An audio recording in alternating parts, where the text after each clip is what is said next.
Bom, a gente tem uma matéria aqui no nosso site, no Diário do Centro do Mundo, e aí eu vou ler ela, Pedro, rapidamente, e queria que a gente começasse nosso papo sobre economia a partir do teu comentário dessa matéria.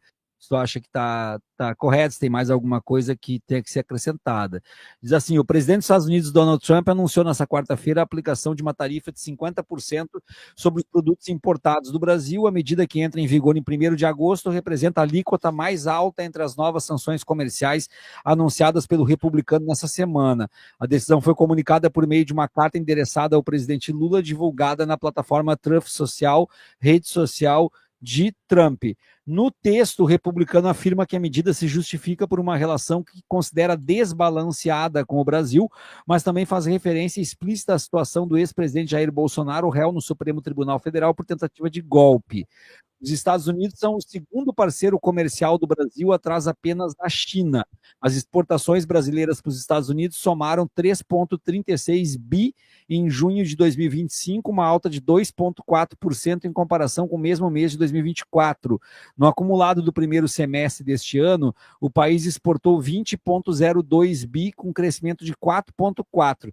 Daí eu vou colocar aqui na tela para nós, que essa matéria traz um quadro aqui com os principais mercados exportadores. Então, traz aqui, eu vou ampliar um pouco, traz aqui, principais produtos exportados pelo Brasil aos Estados Unidos em junho de 2025. Ferro ou aço semi-acabado, 423,93 milhões de dólares. Petróleo bruto, 268,95 milhões de dólares. Aeronaves e partes, 241,90 milhões de dólares. Ferro, gusa e ligas, 174,39 milhões de dólares, e celulose, 158,07 milhões de dólares. E os mais exportados no primeiro semestre de 2025, o petróleo bruto, 2,378 bi, isso tudo de dólares, ferro ou aço semi-acabado, 1,951 bi, café não torrado, 1,168 bi, aeronaves e partes, 1,043 bi, e ferro, gusa e ligas, 865,77 milhões de dólares. Apesar do crescimento das exportações, o Brasil importou mais do que vendeu aos Estados Unidos no mesmo período. As importações em junho foram de 3,96 bi, alta de 18,5% em relação a junho de 24. No acumulado do semestre, chegaram a 21,70 bi, crescimento de 11,5%. Com isso, a balança comercial com os Estados Unidos ficou negativa para o Brasil, com déficit de 590 milhões em junho e de 1,67 bilhão no semestre.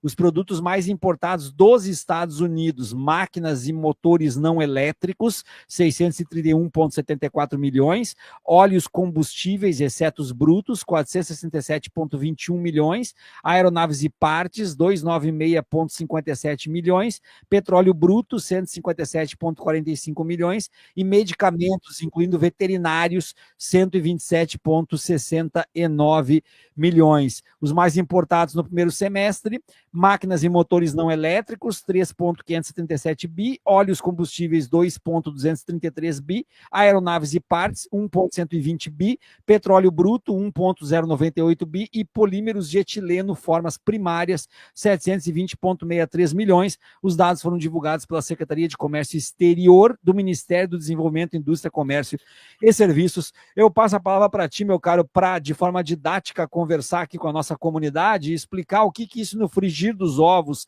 vai acontecer e por que o Jornal Nacional abriu dizendo que a postura de Donald Trump bota em risco muitos empregos no Brasil. Queremos te ouvir, meu caro. Bom, vamos lá. Acho que a primeira coisa a gente tem que entender é que uma tarifa de 50%, ela é efetivamente uma proibição de comércio, tá? É muito pouco provável, enfim, né? Eu não consigo nem especular aqui se talvez tenha alguma coisa tipo nióbio, que o Brasil tem uma oferta realmente desproporcional no mercado global. É muito pouco provável que exista algum produto que, com uma tarifa de 50%, não seja mais vantajoso você comprá-lo de outro lugar, mesmo que esse outro lugar produza de mais caro, esteja mais longe, né? Então, o minério de ferro da Austrália, né? Enfim, uma tarifa de 50% é efetivamente, para todos os efeitos, ela é uma proibição de comércio. Não funciona comércio internacional com uma tarifa dessa, né? Então, o que a gente está vendo é o que acontece quando você tem uma tarifa, né? Se for um bem que não dá para substituir, que quem paga a tarifa é o americano, né? Isso a gente tem que ter claro, né? O Trump põe uma tarifa de importação, quem vai pagar é o importador americano, vai pagar para o tesouro americano. Se não tiver uma alternativa de produto, eu compro isso do Brasil, eu compro carne do Brasil, vou passar a comprar da Argentina. Não tem essa alternativa, o consumidor americano vai pagar a tarifa. Quando tem alternativa, o caso da carne, o caso do petróleo, o caso do aço, né? Aí isso tem efeitos para o exportador, no caso para a gente, né? Então, a própria lista que você mostrou são produtos que são substituíveis, né? A Austrália produz muito minério de ferro, a China produz muito aço, vários países, né, produzem muito petróleo, aliados dos Estados Unidos. Inclusive, o próprio Estados Unidos consegue aumentar um pouco sua produção de petróleo, principalmente quando os preços estão altos, né? A Argentina produz carne. Então, esses são substituíveis e isso pode trazer dano para o Brasil, né?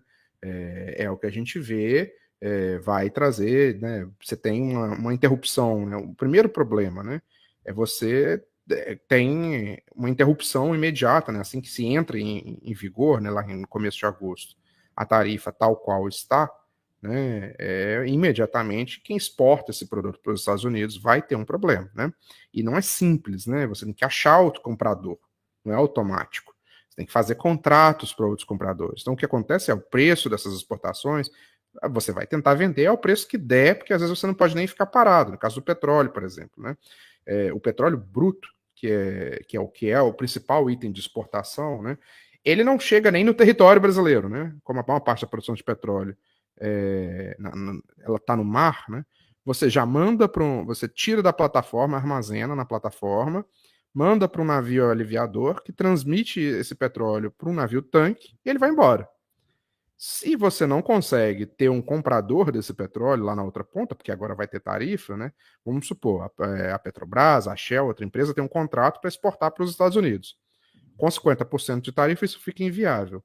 Se ela não encontrar outro comprador desse petróleo, ela vai ter que fechar o poço, porque o petróleo sai, né, do poço. Então ela vai fechar o poço, porque senão vai encher o armazenamento, ela não vai ter como desovar esse produto, né? Então, o efeito é imediato. Aí você tem também todo o efeito de planejamento.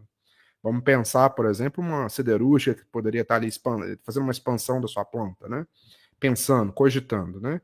Quando você tem uma tarifa dessa, você imediatamente suspende o plano, porque você agora, você não sabe nem se vai conseguir vender o que você já está produzindo, que antes ia para os Estados Unidos, por que você vai investir em uma expansão de capacidade, né?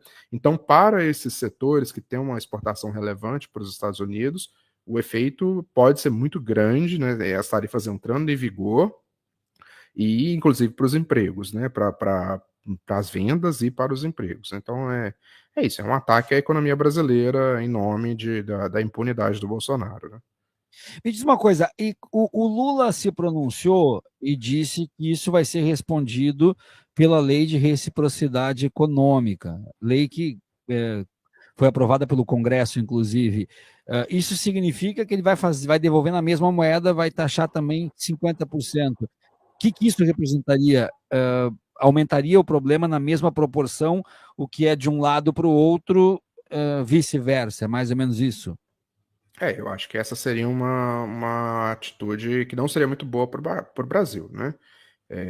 Por quê? Né? Como eu disse, quem paga a tarifa é quem importa. Então, se nós colocamos tarifas de importação sobre os bens americanos, nós é que vamos pagar se não tiver substituto, né? Então, eu acho que responder na mesma moeda idêntica, colocar uma tarifa generalizada de 50% não é bom, tá? O que é interessante, duas coisas. A primeira coisa, como o Lula falou, os Estados Unidos têm superávit com o Brasil, né? O Trump falou uma mentira, né? Além da bobajada toda, é uma mentira. O Brasil não, os Estados Unidos não têm déficit com o Brasil. tem superávit, exporta mais para o Brasil do que importa. Mas, principalmente, os Estados Unidos têm um superávit muito grande na conta corrente. Qual que é a diferença? A balança comercial são as transações comerciais. O americano compra aço brasileiro, compra petróleo, a gente compra um computador, compra, né, alguma coisa, isso é balança comercial. Agora, por exemplo, quando um cinema brasileiro exibe um filme americano, ele vai pagar o direito de propriedade intelectual, né? Isso entra numa outra, num outro conjunto mais amplo, que é a conta corrente, que inclui as compras de bens e serviços e inclui o pagamento de royalty, de propriedade intelectual, num sentido mais amplo, inclui as transações financeiras também, né? E nesses sentidos mais amplos, os Estados Unidos têm muito superávit. Então, a minha leitura é de que o correto de responder, onde dói mais, é justamente nesses espaços mais amplos. E aí, o principal e mais fácil de apertar o calo são nas remessas de lucros e dividendos de empresas americanas, que operam aqui e que mandam seus lucros para os Estados Unidos, porque isso não nos afeta, né? Vamos supor, né, um streaming qualquer, né, que opera aqui no Brasil, eu sou usuário do streaming, pago minha mensalidade, se taxa o lucro, ou se impede o envio de lucro para os Estados Unidos, isso não afeta em nada ali o custo daquele serviço. No caso desses serviços online, pode até ter interrupção, mas se for uma fábrica, por exemplo, que opera aqui no Brasil, mas é de propriedade de cidadãos norte-americanos, não afeta em absolutamente nada. O dinheiro, a fábrica vai funcionar, a empresa vai vender, vai continuar tendo lucro, esse lucro só vai ser taxado, né? Então eu acho que o local correto de responder, que não dói na gente, dói neles, é justamente nesse. É só para dar um dado aqui, né? Que é dado de 2022, os Estados Unidos são o principal, ainda são em estoque, né? O principal investidor estrangeiro no Brasil. Se você pegar o histórico de investimentos que foram feitos estrangeiros no Brasil, os Estados Unidos é o principal. Isso está mudando, né? A gente viu até esses dias o Lula anunciando lá a ferrovia chinesa que vai cortar a América do Sul, né? Aliás, foi um dos Atlântico-Pacífico, né? Que um dos motivos que levou ao Trump chegar nesse ataque, né? Mas isso está mudando, mas os Estados Unidos ainda eram, né, o principal investidor histórico no Brasil. Então, todos esses investimentos, quando geram lucro, são enviados para lá. Eu acho que o jeito correto de revidar proporcionalmente é por esse meio, porque aí não dói na gente, dói só neles, e não causa inflação aqui, não causa nenhum problema para a gente aqui.